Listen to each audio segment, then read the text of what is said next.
Comedian Dawn French was skewered on GB News after her apology for her controversial Israel post.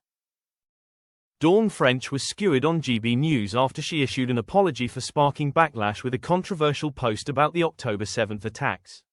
She shared a video on X where she used a baby-like voice to critique the justifications used by people who support Israel's campaign in Gaza.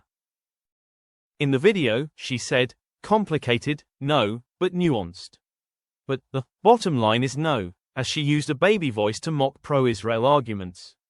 She continued, "Yeah, but you know they did a bad thing to us, and we want that land, and we have history. Those people aren't really even people, are they?" After each statement, French is heard returning to her natural voice as she emphatically says number.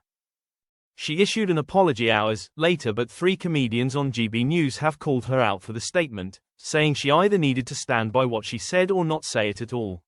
Sharing the news report with viewers, Leo Kearse said, "Dawn French desperately scrambling to hold on to her advertising deals." Paul Cox chimed in. The actress said she clumsily used a mocking tone trying to convey how hopeless she felt about the conflict, of course the one in Israel and Gaza. She said, "My intention was to never mock or dismiss or diminish the horror of what happened on October 7, 2023. He continued, "But that is exactly what she did. But this is my point, she is a comedian and actress, she would have felt very comfortable in her bubble saying this, she would have been well supported. But at the end of the day, I defend her free speech. But if you're going to say something like that, say it, don't back out 3 seconds after everyone says it's offensive." Paul added, "You're either in comedy or you're not, just don't say anything." Nick Dixon added, "To be fair, it was so incoherent, this is actually plausible, because I didn't understand what she was saying the time and it was assumed it was that, but it could be less likely because she does have a Palestine flag in her bio, that is a little bit suspicious."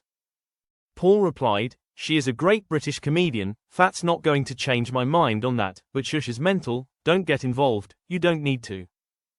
Leo joked, "Celebrities, they're good at putting on hats, prancing around and pretending to be other people, but not very good at political geopolitics," as Paul responded, "Don't mock terrorism attacks, trust me, I've tried it."